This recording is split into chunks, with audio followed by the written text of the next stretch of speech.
you'll be in my heart always.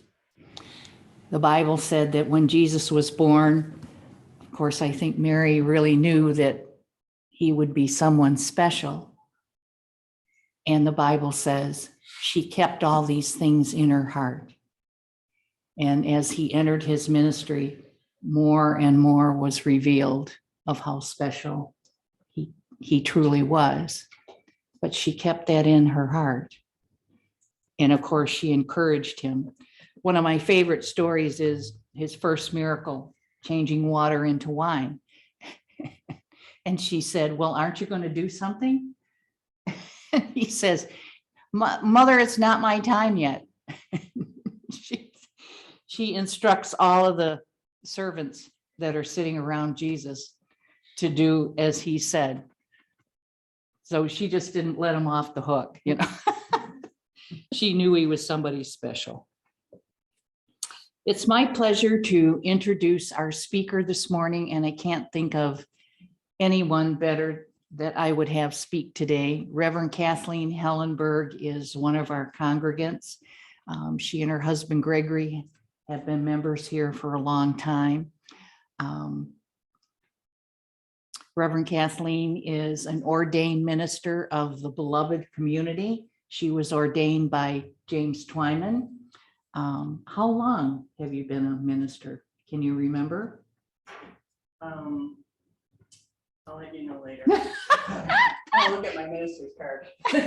See the year on it. But I think it was around 2005. Okay, so it's been some time. 17 years. Wow. Yeah, how time flies. Yeah, it doesn't feel like that. So she always gives us an amazing point of view on things that we haven't considered in that way before. So she's got a very interesting topic today. So help me welcome Reverend Kathleen Hellenberg.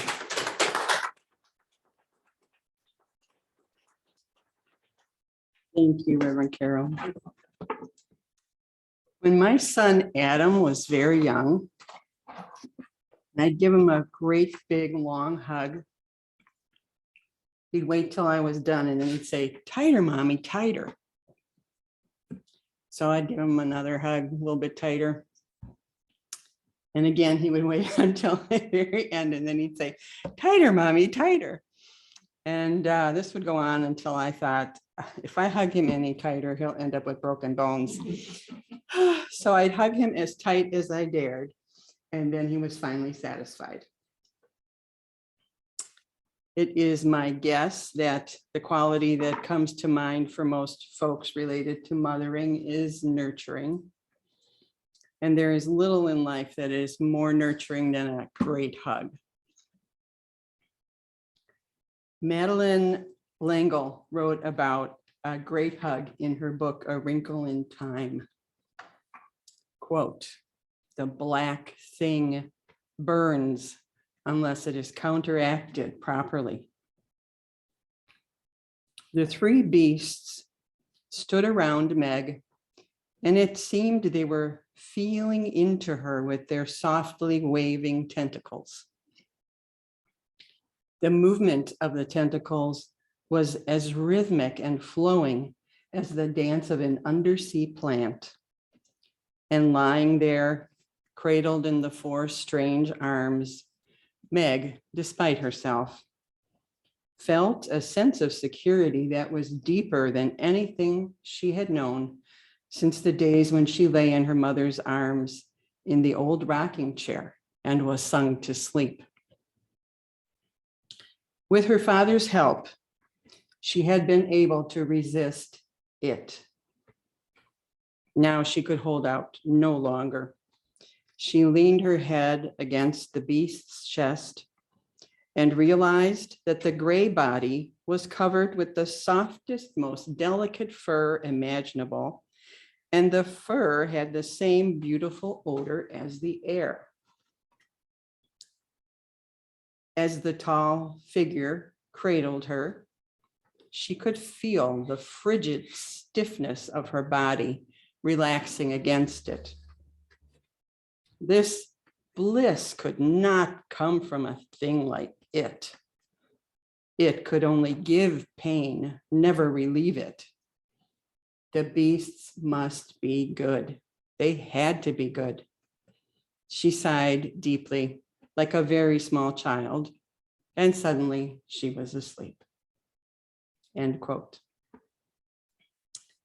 Emily Flake wrote a humorous book about different types of hugs, and her description of the ideal hug is this, quote, "It is my sincere hope that you have at least one friend in your life into whom you can sink gratefully, relaxing into their embrace as fully as if they were your mother and you were not riddled with mother issues."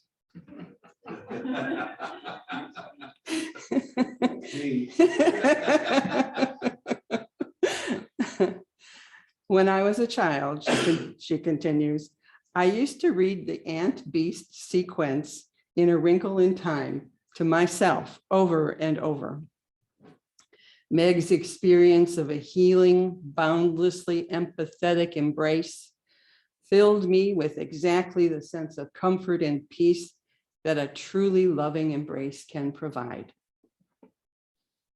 Obviously, it isn't fair to compare regular human hugs with magical hugs given by fictional aliens, but that feeling stands as an example of what I would ideally like to both transfer and receive in a really good hug. In an ideal situation, a hug is a way for two people to tap into the source of everlasting love and fellowship, their bodies forming a conduit to a wellspring of universal kindness. No pressure though. End quote. I am lucky enough to have a friend who has always given me really great hugs. In fact, he is my favorite hugger. When he first said hi to me, I felt everything's going to be okay. We've been friends for a long time, and over the years, we've spent countless hours having deep conversations about our lives and life in general. We care about each other and know that we have each other's best interests at heart. And we've shared a lot of time participating in the same creative outlet. So the first important factor in a great hug is having an emotional connection. Connecting without emotion is like not being connected at all. The next important part of a great hug is the physical touch. My personal favorite is what is called the full body hug, which involves standing face to face with physical contact from shoulders to knees. And the last but equally important part of a great hug is the length of time. When we hug, it takes a while for the corresponding chemical processes in the brain to be consolidated. So a quick squeeze just does not give enough time for this to occur. What is involved in the process is the production and release of the feel-good hormone oxytocin. Oxytocin is produced in the hypothalamus and stored in the pituitary gland until it is needed. Oxytocin is also a neurotransmitter. When secreted, it produces multiple effects in our central nervous system, all of which can make us feel better. There was a study done at a university in London where the test subjects were given hugs of various lengths, very short, medium, and long. Most of the participants enjoyed the longer hugs the most. Here are 10 incredibly important benefits of hugging. Hugs help us feel loved. Hugs help us feel safe and build trust. This helps with open and honest communication. Hugs improve pulmonary and immune system functions. Hugs improve sleep patterns. Hugs lower anxiety and stress. Hugs strengthen the digestive, circulatory, and gastrointestinal systems. Hugs lower feelings of loneliness, isolation, and anger by boosting oxytocin levels in the body. Long hugs, which are my favorite, also boost serotonin levels, which makes us feel even happier. Hugs teach us how to give and receive, and hugs teach us how to be present in the moment. All of these benefits can make us feel open and vulnerable. And at times, this can be extremely uncomfortable, even if we usually enjoy hugging. Hugging can make us cry. The reason for this is when we experience emotional stress, hugging intensifies it. And that then allows the emotional stress to be released through tears, which also relieves physical stress. Being averse to hugs can also be the result of trauma.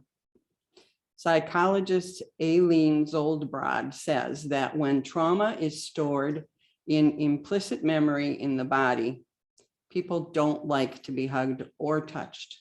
It makes them feel out of control and too vulnerable.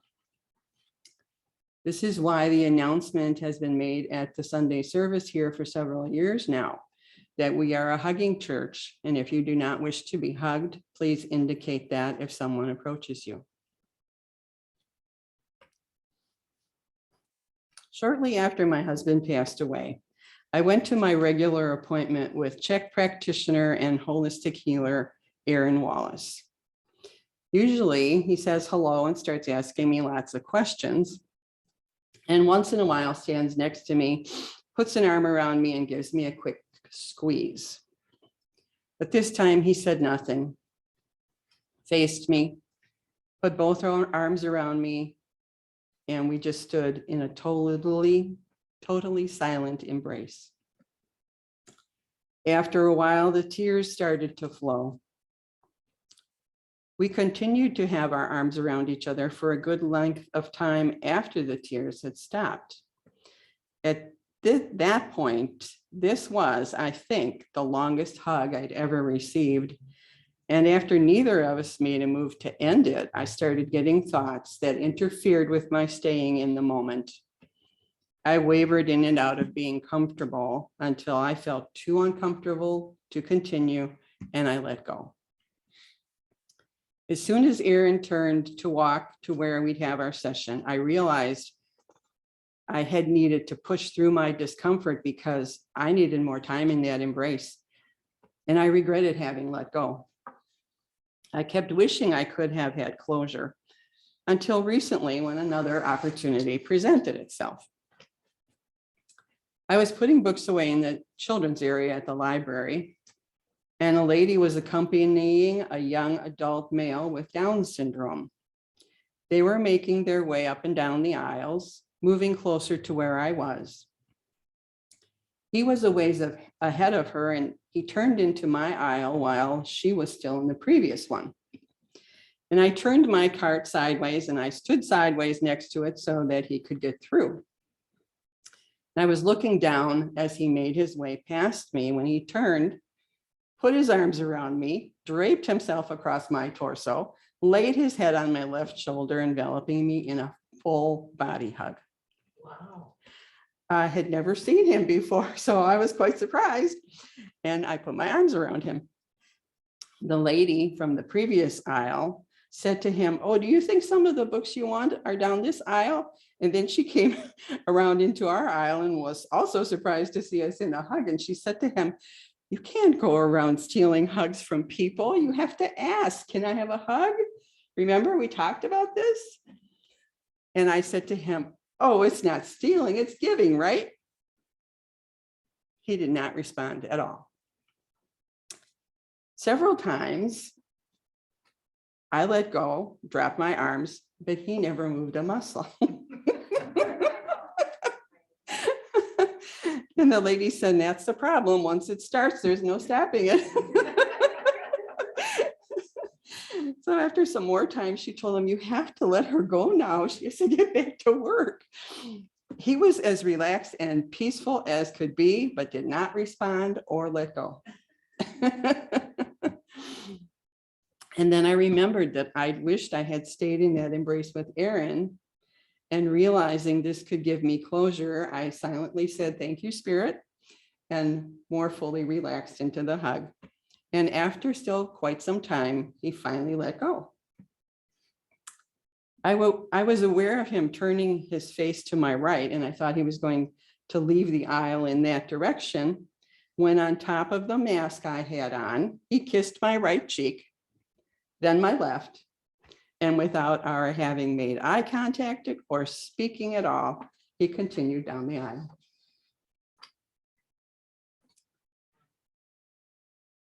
There is a great quote by Virginia Satir that says, we need 4 hugs a day for survival.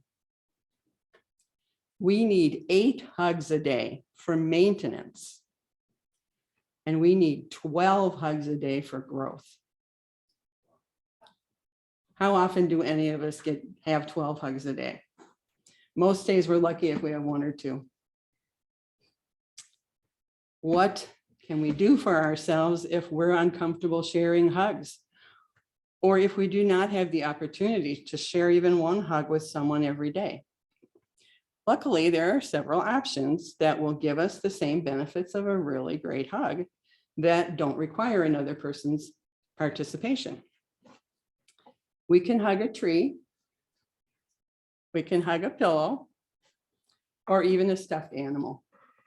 According to Marlena Donato's article, The Healing Power of a Hug, quote, befriending a plush toy is part of some trauma recovery programs and has a soothing effect on those navigating the dark waters of grief, loss, and chronic anxiety.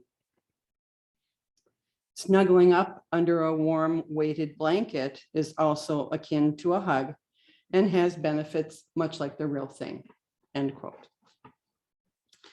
In my research on hugs, I found what are called the havening techniques, a trauma therapy developed about a decade ago by neuroscientist Ronald Rudin, PhD. It uses gentle touch to rewire unhealthy neural pathways that have developed due to stressful experiences, putting healthier responses and emotions in their place. Havening means to put into a safe place, as in a safe haven. At the website havening.org, you can watch several videos of different havening therapists explaining how to use these techniques. They're very simple and impart all the benefits of real hugs. So I watched these videos and I'm going to teach you what I found on that website. And there are 3 different types, and the second one has several variations in it. So the first one is very simple and just involves using your hands and just gently, gently, gently moving them like this. Make sure your fingertips go just under your wrist. And I found, different types of, I kind of experimented with different types of touch, like different levels of pressure. And I'm real comfortable with really, really gentle touch, and it really makes me feel a lot better. So that's the first one.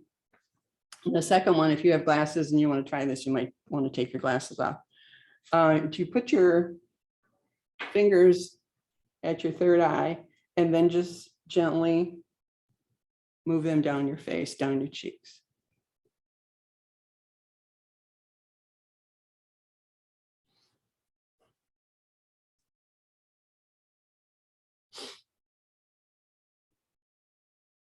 And the second variation of this is to put your fingers in the middle of your forehead and move them out to the end of your eyebrows and then down your cheeks.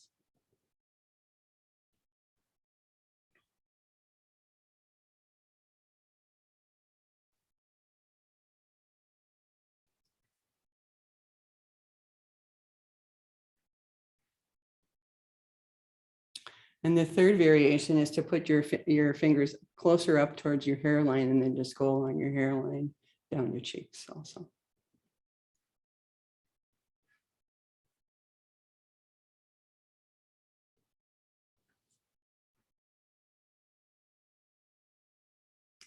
And the third one, the third technique involves your hands and arms. And for this, you cross your arms, put your hands on the opposite shoulder.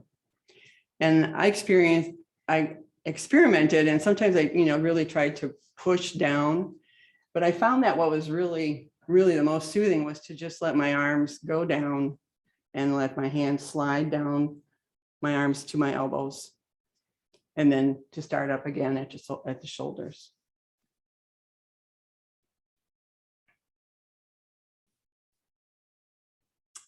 And I find sometimes I'll just take a really big deep breath after somewhere while I'm doing this. And it's not that I plan it, it happens because I'm now more relaxed and feeling more peaceful. And sometimes I just feel better, and sometimes it happens real soon, and sometimes it will happen while I'm doing it, and then even later, in maybe a couple hours later, all of a sudden I'll take a big deep breath and involuntarily, and then I feel even better. So it really does its job. It's really helpful. Does anybody not feel more peaceful?